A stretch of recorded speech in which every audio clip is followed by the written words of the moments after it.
as we work through these challenges together. Our primary focus throughout this process has been ensuring the safety, health, and well-being of our students, staff, and community. We've been working closely with environmental and mechanical experts to address the air quality concerns of Covington Middle School. We recognize the critical importance of transparency and clear communication, and today we are here to present the findings from their most recent air quality assessment, along with the proactive steps we are taking to enhance the school's ventilation system. We appreciate the community's patience and understanding as we have navigated the necessary through the process to ensure accurate results, which is why it took so much time to provide these answers. Before we dive into the details, I'd like to introduce Superintendent Kim Halterman, who will walk you through the findings of the district's plan moving forward. Kim's leadership and commitment to this process have been instrumental, and we're fortunate to have her at the helm as we navigate these next steps. Introduce Superintendent Halterman. Thank you, Mr. Wilson.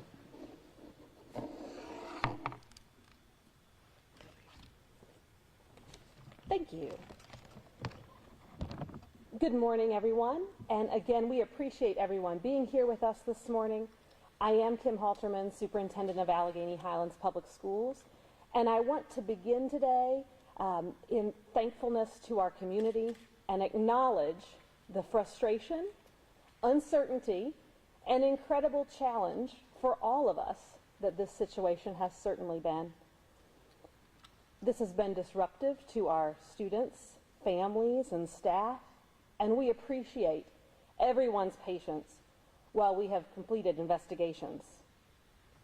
We began investigating an odor separately and also have been working to ensure that our air quality is appropriate in our school building for a building used for that purpose.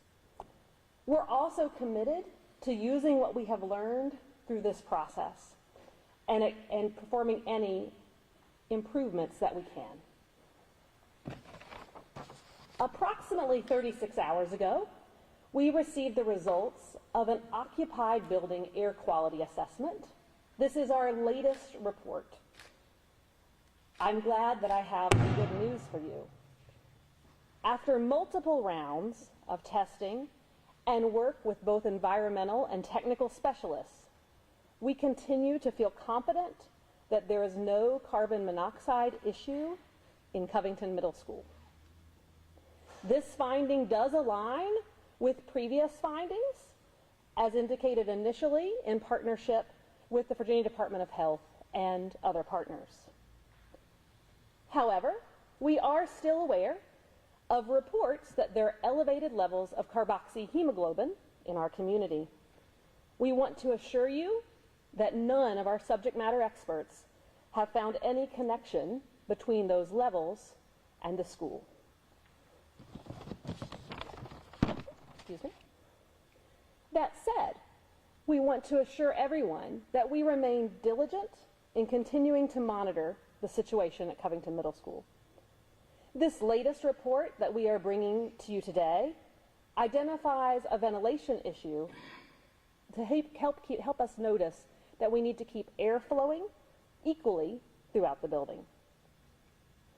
That may have led to the higher than expected levels of carbon dioxide in some of our classrooms that this report also indicates.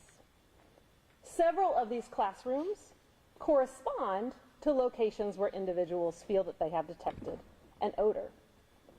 Carbon dioxide is different than carbon monoxide and is a naturally occurring gas that we breathe in and out.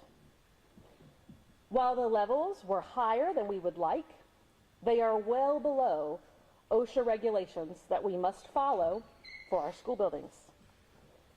However, because of this, we would like to do some steps proactively in partnership with the Alleghany Highlands School Board. First, we wish to and will upgrade our ventilation system and that associated equipment at Covington Middle School. We are also purchasing temporary window units that will be installed to assist in that situation.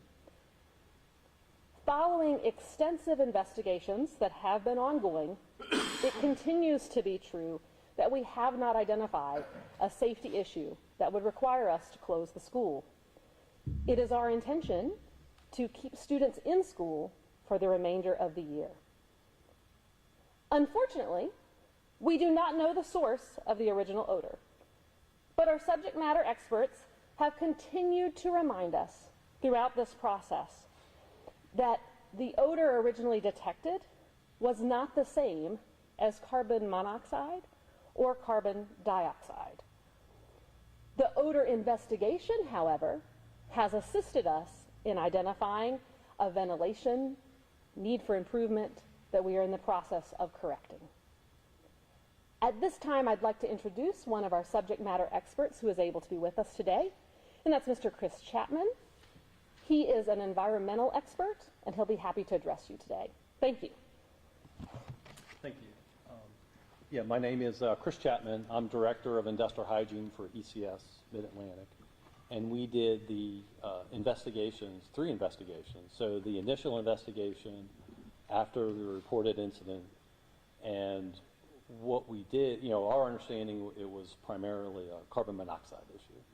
So what we did is we did a general indoor air quality screening, but focusing on carbon monoxide, but also some other indoor air quality parameters like carbon dioxide and temperature and relative humidity. But what our plan was and what we did is we went to every single classroom and office and the auditorium and pretty much every place in that school to check for all those parameters, carbon monoxide, CO2, temp and RH. Did not see any significant levels of carbon monoxide or CO2 for that matter. We also did a screening for aldehydes for the, I think it was like a urine odor, but we couldn't find it. Every time we've gone back, we have never been able to detect that odor, so I guess apparently it comes and goes. And we also did a basic mold and moisture screening for the school. And it's my understanding that those findings that those concerns that we identified in that report have been addressed. Subsequently, once the kids got back in school, we were asked by the school board on 2 different occasions to go back through and basically repeat the carbon monoxide, carbon dioxide, and temperature relative humidity testing throughout all the school, throughout all the classrooms and all the common areas like the cafeteria. And we did not see, same thing, we did not see any issues with carbon monoxide for sure. But as was mentioned, we did find some elevated carbon dioxide levels, which is an indicator. CO2 in of itself isn't a health hazard, but it's a surrogate or an indicator of poor ventilation. And one of the things that was identified on our second investigation was the rooftop exhaust ventilation system was not operable. So they turned all that on. We went back a 3rd time, and levels improved. They were still a little bit high, but they did definitely improve. So for sure, increasing or addressing ventilation in that school will overall improve indoor air quality. That's it. Thank you, Mr. Chapman. We're also very grateful to have Dr. Cynthia Morrow here from the Virginia Department of Health, and she'll be our speaker next. Good morning. The health department first became involved in January when there were reports of an event at the school, and based on the preliminary information, we talked with the healthcare delivery system and identified that there was a small number of people who had elevated carboxyhemoglobin levels. In hindsight's always 20/20, we realized that now that is likely a baseline level of elevated carboxyhemoglobin levels in the community. And so since January, the health department has been working with subject matter experts to try to identify what the cause of elevated community levels of carboxyhemoglobin levels represent. And I have to be crystal clear. They cannot be associated with the middle school based on the fact that the school was closed when the overwhelming majority of positive findings of elevated carboxyhemoglobin levels were identified. In other words, again, the school showed us baseline levels of elevated carboxyhemoglobin levels in the community. Now, I want to be very clear. I'm using the term elevated carboxyhemoglobin because we're still trying to understand whether that represents a true exposure to carbon monoxide. We're working with labs across the country to see if this is a lab issue, if we're working with DEQ, the Department of Environmental Quality. At this point, we have no reason to believe that this is a significant public health threat to the community, but we continue to investigate it. We have a lot of people working on this, and I'm confident that in the meantime, we're going to get to the answer of these elevated carboxyhemoglobin levels. One thing I can say is that throughout the last several months, working closely with the school district, with the school board, I can say that this school board and the school district are really invested in the health of this community.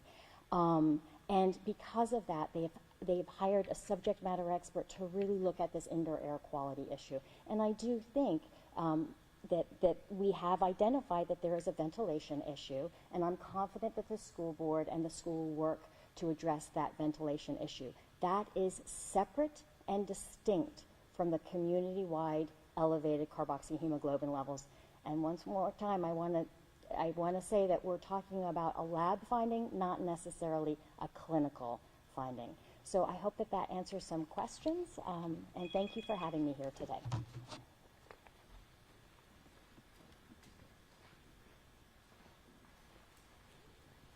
Thank you so much, Dr. Morrow. And now Ms. Cindy Fox from our team will be assisting us for a moment. Hello, everyone. Thank you for coming out today. And at this time, we're going to take about 5 to 7 questions from the audience. Normally Daryl Gleason would be doing this. He is our PR representative for the Alleghany Highlands Public Schools, but they had asked me this morning if I could step in and do this, so I apologize if I seem a little whatever, because I've never done this before. So, okay. Yes, ma'am. Do you guys suspect any sources for the elevated community levels? People have asked if the paper mill or recent work on sewage pipes in town could be to blame.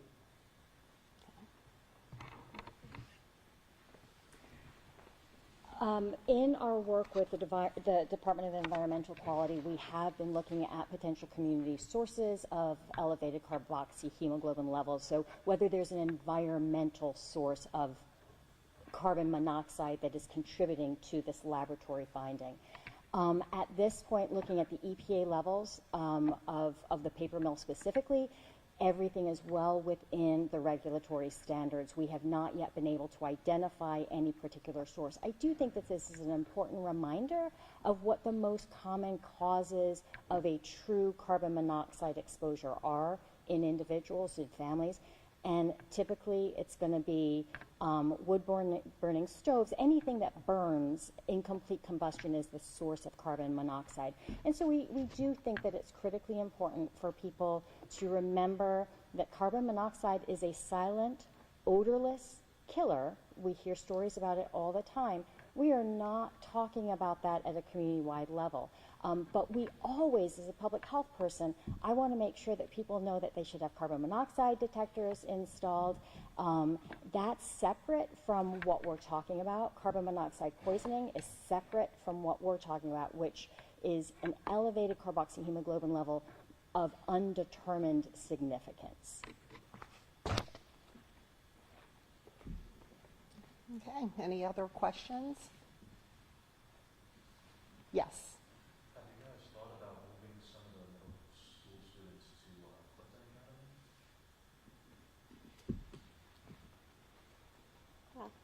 Thank you for that question. It is our intention to keep the school year functioning with as minimal disruption as possible, and for that reason it's our intention to remain at Covington Middle School, that we do believe to be a very safe building at this time and previously based on our previous findings. That's consistent with the opinion of the staff as well as the Alleghany Highlands School Board. That is the board corporate I'm speaking of. Thank you. Yes, ma'am. Do you all have any timeline yet when it comes to the ventilation improvements? When do you believe that those will be complete? Repeat the question, please. Certainly. Could you repeat it more fully, Ms. Fox? Wait, yeah, and can I get you to say that just a little bit louder? I apologize. That's fine. Do you have any timeline yet for when those ventilation improvements are expected to be completed within the school? Okay, she was wondering, did you hear that? Okay, thanks. Very good. So the window units that I mentioned earlier, those are ordered and in process of arriving and will be very quickly installed. The rooftop unit that I also mentioned is a little bit of a different scenario, probably understandably, because it does involve work on the roof. We want to make sure we're not disruptive in a further manner to our students, of course. We do anticipate that work being completed this summer.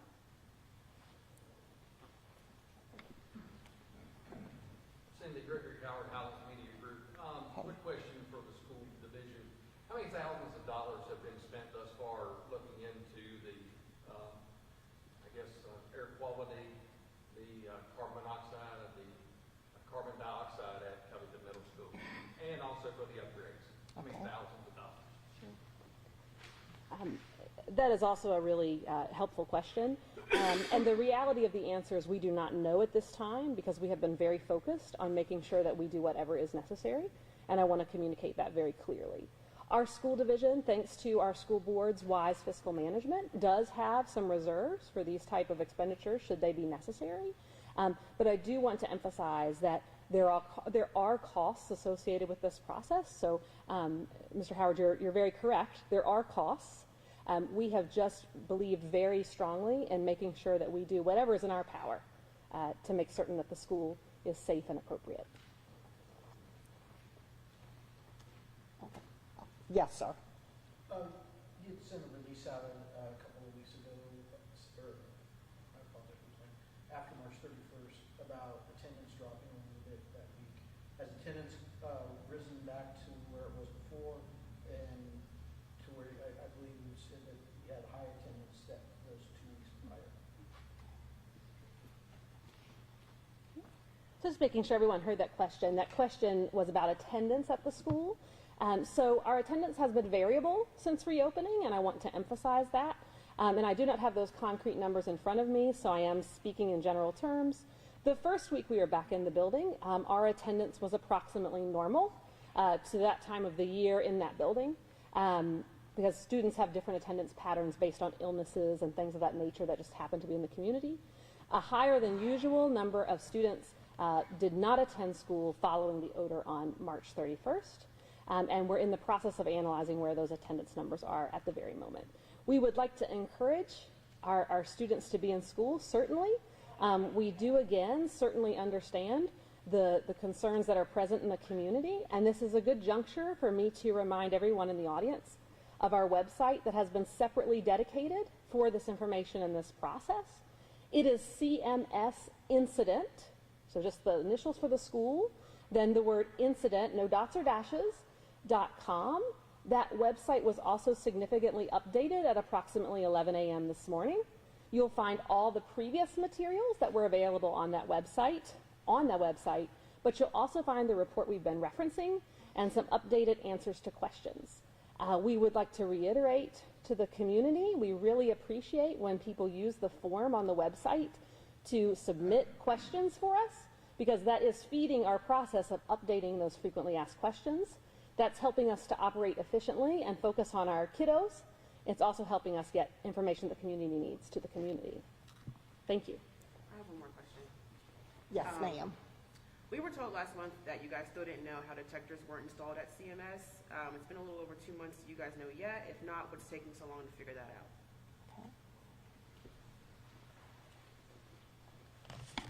Let me make sure that I'm referencing the proper document here. I apologize.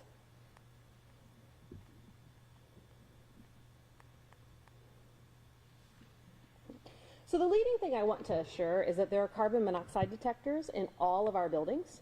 We do have some indication that there was potentially a carbon monoxide detector installed at Covington Middle School on January 31st, but we cannot conclusively say that despite our deep investigations into that matter. That's just simply because the records there are historic and we don't want to misspeak, okay? So I want to be very candid about that. The important message that I want to make sure everyone hears is, just as Dr. Morrow was indicating, We should all be taking carbon monoxide seriously in any building we might be entering, and we're very pleased to have numerous detectors in Covington Middle School. Who is being accountable for that, do you know? That would not be a question that I could directly answer because some of that information is historic. Thank you. Yes, ma'am. We were getting claims about parents being held accountable for kids being out, maybe truancy claims. Can anybody talk about that? Okay, and that question was, you're getting claims from parents about truancy and children being dropped from the roll? Okay. Ms. Fox also happens to be a subject matter expert on that question, but I'm happy to assist Ms. Fox, Okay. whatever you need. Well, I can say, and I had this morning, if you go to its Virginia state code, and I had it written down, I apologize, but the state requires that after a student misses 15 days of school, consecutive days of school, does not matter the reason, excused, unexcused, that they must be dropped from the roll. What the parent needs to do is then just contact the school and re-enroll. But that is a state code of Virginia that after 15 consecutive missed days of school, the student must be dropped, does not matter the reason. What's your response to the lawsuit filed yesterday by parents? We do not have a copy of that information, so we have certainly are aware of that information from media reports, but we do not have a copy of that information. So we do not have information to answer your question. I apologize. Have you asked for the copy? We would anticipate that a lawsuit would be served to us as appropriate. Okay, we're to have just a couple more questions. Okay, yes, sir. I guess this is more for the health experts. You mentioned the urine odor comes and goes. Is that common occurrence, or is that weird? I'm just trying to think of an odor that comes and goes that has a common smell like that. I'm certainly not the expert that Dr. Morley is, so I absolutely defer to her to answer any question here that she might find related. But I can explain a bit more about the reports of smell. Particularly around January 31st, the reports of smells were very differently described by different individuals. The most common description has been something ammonia-like or urine-like. For that reason, you might imagine part of our extensive checking of the building has been checking for things such as sewer gases, a dry trap somewhere in the restroom, that sort of thing. Our team, along with additional subject matter experts, have been engaged in that process. We have not found something at this time that explains that form of source of smell. We have had other smells reported more incidentally, like there was a smell reported recently that was described as broccoli-like. There have been some different characterizations of different smells, but the one that we would say is the most frequent is the urine or ammonia-like smell. When Mr. Chapman was speaking, he spoke to his team taking a look at some specific chemicals that might produce that smell, and I would absolutely defer to him to even properly pronounce those terms and make certain that you're aware of exactly what they tested for. But they were aware of that smell piece and trying to make sure that they did any follow-up that was appropriate. Mr. Chapman's team did not locate a source for that smell, and I know he has stated that as well today, but I'm happy to defer back to you, sir. Yeah, sure. It's hard to test for something if it's not consistent. So if something comes and goes, we're at the school 3 different times on 3 different occasions, and we never detected the odor. So if it's not there, it's hard for, we really can't sample for it. When we do these indoor air quality investigations, more often than not, there's a consistent odor like what the superintendent was saying, like sewer gas, the rotten egg odor. So it's like, oh, well, that's a really easy one to investigate and test for. But if you have a urine odor that just comes and goes and is very random, it's so difficult because it could be occupant related. Who knows? It's just difficult to pin something like that down. But the emphasis, for all of this would be, hey, let's get the ventilation system fixed, because once we get adequate fresh outside air in the building, a lot of these odors and these problems kind of just go away. if that makes sense. And to answer the question a minute ago about the dropping of the students from the roll, it is Virginia Code 8VAC20-110-130. And you can look that up if you have any further questions about that. I have one last little follow-up to the question I just asked. You guys knew detectors were required for years but didn't have them installed, or maybe you had one but you weren't sure. I just want to know who was responsible for that. So the way that I'll give you a little background, and that might be of assistance. So in July of most years, there is an update provided to school divisions of legislation that goes into effect, typically July 1, that school divisions are then required to follow. We can absolutely locate records of that being transmitted to our staff to execute in all of our buildings. So that I can absolutely assure you of. We did have carbon monoxide detectors in a variety of locations, but we have certainly amplified that at this time. Thank you. Okay, we have time for one more. I'll let you get yours in. Yes, sir. One other question about, from March 31st, you moved some of the students from the third floor to another location according to the release. Is the third floor being used again? So I just want to make sure everyone heard that question. The question is basically, are there any areas of the building that we're not using, due to any concerns? The answer to that is no. We do want to make sure people are aware that at different times we have allowed classrooms to relocate or guided classrooms to relocate, depending on the exact circumstance, so that we could make sure we more fully investigate whatever concern might be present. We have also placed a variety of maintenance staff in the building at a variety of times, hoping that our maintenance team, with their own expertise in different systems running in our building and our plumbing and all of those things, could help identify any concerns. At this time, that process has not resulted in any concerns that would change any of the other information we've presented today. Okay, thank you for coming out today. I don't know if anybody wants to, Mr. Littleton, do you have anything else to add, or Ms. Halterman? But I do know for the media, on your way out, there are some packets back there. It's a media kit that it has some additional information for you, so please make sure that you pick one of those up when you exit today. Just want to thank everybody for coming. Thank